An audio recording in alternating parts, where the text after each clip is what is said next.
Hello and welcome back to Markaways. As you can see, the workshop is busy. We're just mid-February at the moment, and a lot of clients are getting the jump on this year to really get their cars sorted. Things like this 355, we've just done cam belts and services on this, getting this ready. We've got an F40 having some new fuel pumps and a service ready to go, and cam belts and everything. There's another one here, just had a factory fit fire extinguisher system in it, so we're just recharging that.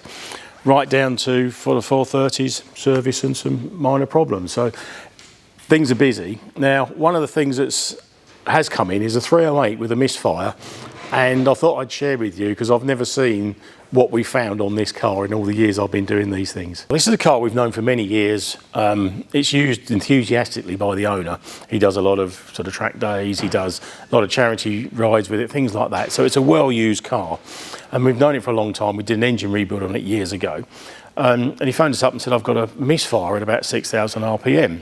So we went out in the car, and sure enough, you got to about 5 or 6 and the engine just sort of cut out almost like a rev limiter. So I was thinking, okay, maybe some plug leads or something like that. When we looked into it, what we found was the distributor cap had completely destroyed itself. Now, I've never seen this happen. That, if I show you, here's one, this is what they should look like. So you get an 8-cylinder distributor cap with 2 coil outlets, and on the inside it's a stepped rotor, so it runs as 2 4-cylinder engines. So that metal ring in the middle runs the electrics to one bank of 4, and then the carbon rod in the middle goes to the other bank of 4. So it was that metal ring that became the focus of this. So what happened on this one, so I was pulling leads off and I went to check it. This has completely destroyed itself. I can only think what's happened is obviously the quality of the material that's now available. So that sits in there with the carbon rod. So you can see what's happened is where the metal ring is, it's been arcing so much that it's burnt away the plastic, almost like a sort of arc welding type of arrangement. The thousands of volts that these things run on, it's burnt the cap away to the point where it's completely, and even if you put this bit back in the middle, you can see there's like an air gap. It's not cracked it, it's actually burnt it. And it's burnt it all the way round. So I'm surprised this car was even driving, let alone only cutting out at 6,000 RPM. I was absolutely astonished when I saw this, because I've never ever seen,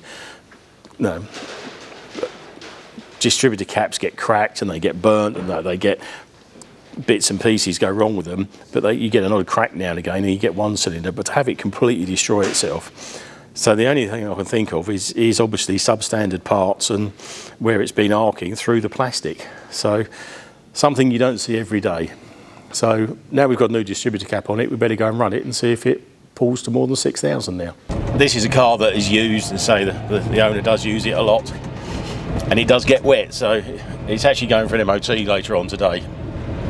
So we're just running it now whilst to check this misfire situation. So a novelty, driving Ferraris in the wet, and I do hold my hands up. I don't do it very often either. I think there's this illusion that all Ferraris will dissolve like Alka-Seltzer in water, like aspirin. If they get wet, they just start fizzing outside. But there's a certain amount of truth in that with Italian metal, but they are cars at the end of the day. So let's just get this thing warmed up a bit. Obviously we're not going to take it round to 5,000 or 6,000 revs straight away. And let's get some temperature into it first.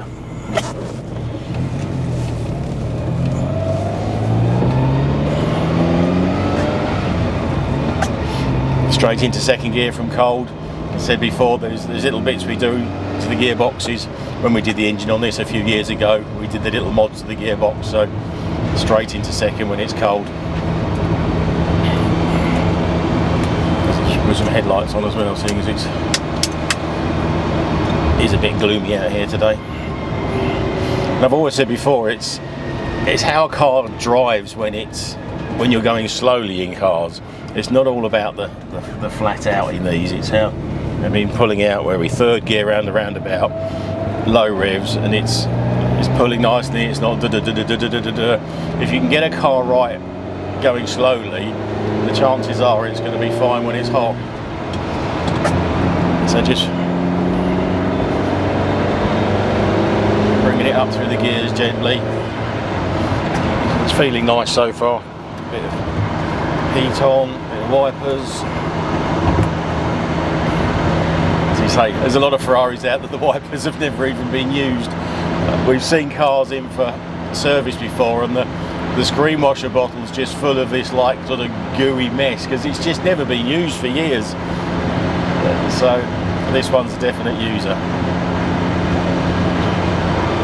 So we're just trundling along now, 2,500–3,000 revs.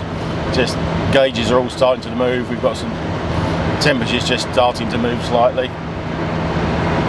Another thing with Ferrari mirrors, it's a classic thing with Ferraris. We've got the little Chromador mirrors on them, or sorry, California, I always get those mixed up.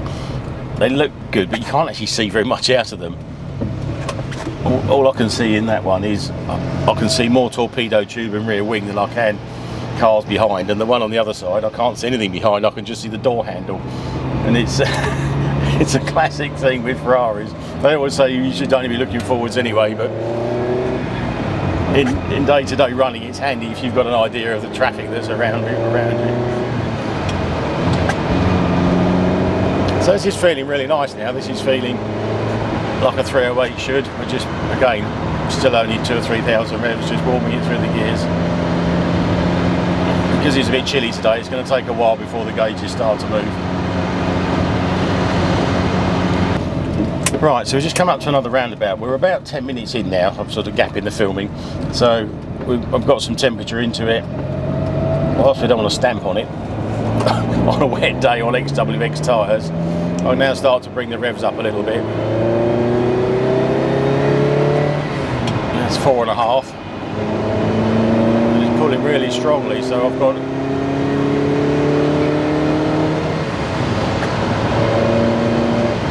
That's pulling up to 5 really nicely. I'll just do the next roundabout and we'll go a little bit more.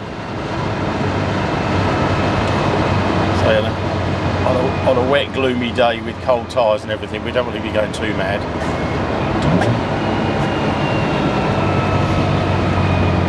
Just run it up through the gears.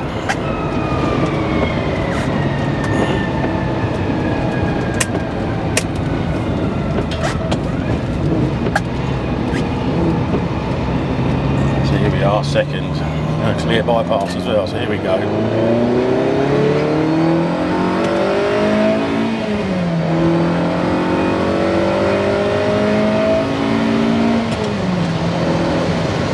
Well, that seems to have fixed that, because that was 6,000, 6 and a bit. So the misfire's gone, which we sort of expected it to, that having seen what we've seen on the distributor cap, I'm surprised this car ran at all, and knowing this car for years, that no, we did do an engine rebuild on it years ago, so we know the main event, it's got the high compression pistons and everything in it, so we know the main event's good. So it had to be something just on the peripherals of electrics or something that was causing the problem.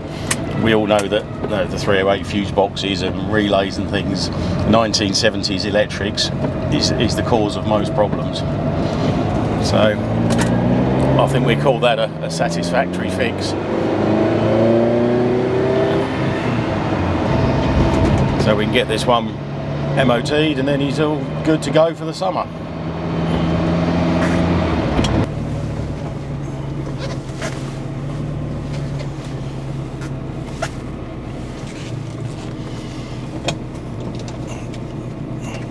Another trick on these, even though we pull the handbrake up on 308s, they don't actually do very much. So Ian's tip of the day, always leave your early Ferrari in gear and don't trust the handbrake because they're rubbish. Well, I hope you've enjoyed that one. That was a bit of a quirky one, something a bit different, and we'll see you on the next video.